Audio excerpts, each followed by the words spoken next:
morning and welcome along to Lessons in Love. And today it is lesson 304. I will not let my world obscure God's child.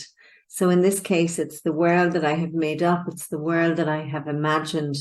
And I'm not going to let that get in the way of anything. I'm not going to let that block out true love and all that I am and all that I can be and all that I can see. So we'll take a moment with our eyes softly closed, resting your awareness inwards, taking that lovely draw out of your head and coming down into your heart and maybe even into your tummy, softening your belly, letting your breath come all the way down into the belly, filling the belly with fresh prana, fresh new life. Pausing at the top of an in-breath. And then slowly exhaling as though blowing a little feather away.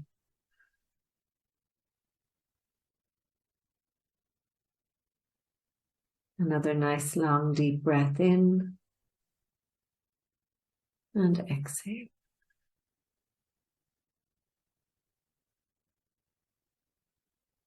We begin this day in gratitude. We open our hearts and we surrender to love. We ask love to lead the way through the minutes and the hours of this new day. We welcome joy, fun, and abundant prosperity.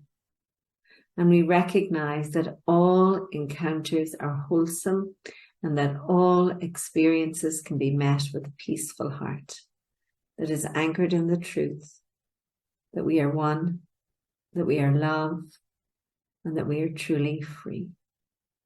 We release these words now and we let it be.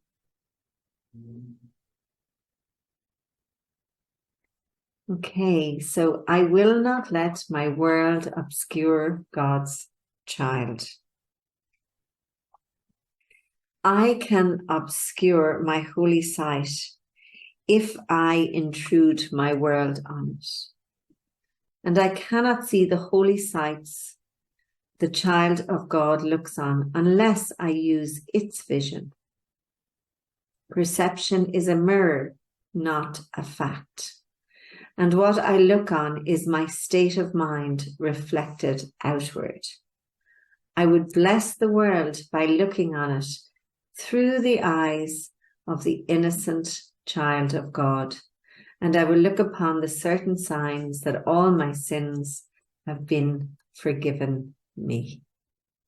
So the last few days we've been practicing resting in love, recognizing our innocence, being that child of God. We were reborn, so to speak, or awakened to our child of Godness. I'm going to call it that.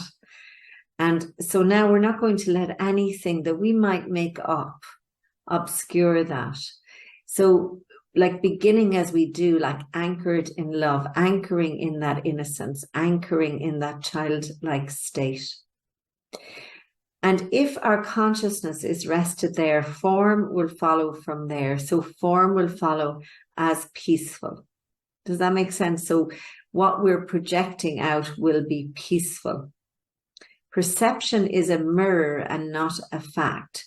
So what we perceive is a mirror of what is going on in our minds, in our illusions.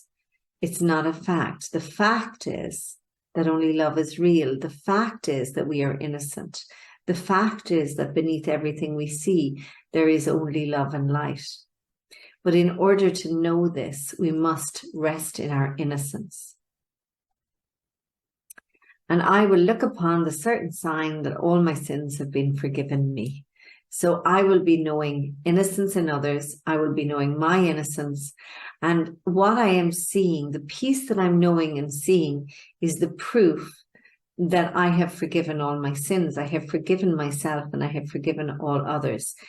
Because if I have done that, I am peaceful in my inner world, and therefore my outer world is going to be peaceful as well. And the prayer goes on.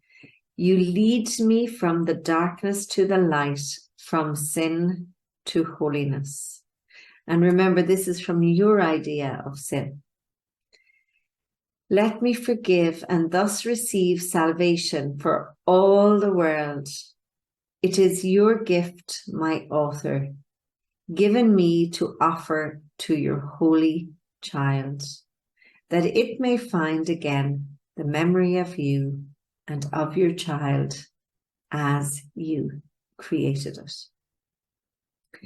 So as you'll notice, a lot of these lessons are very similar, and we often pause to kind of take this in, that this is a mind training. This is an undoing of the old and a redoing of what had filled our consciousness, which was the idea that we could be guilty and sinful and shameful, etc. And so it warrants repeating over and over again and being reminded of our innocence. And so as you go into your meditation, I will not let my world obscure God's child.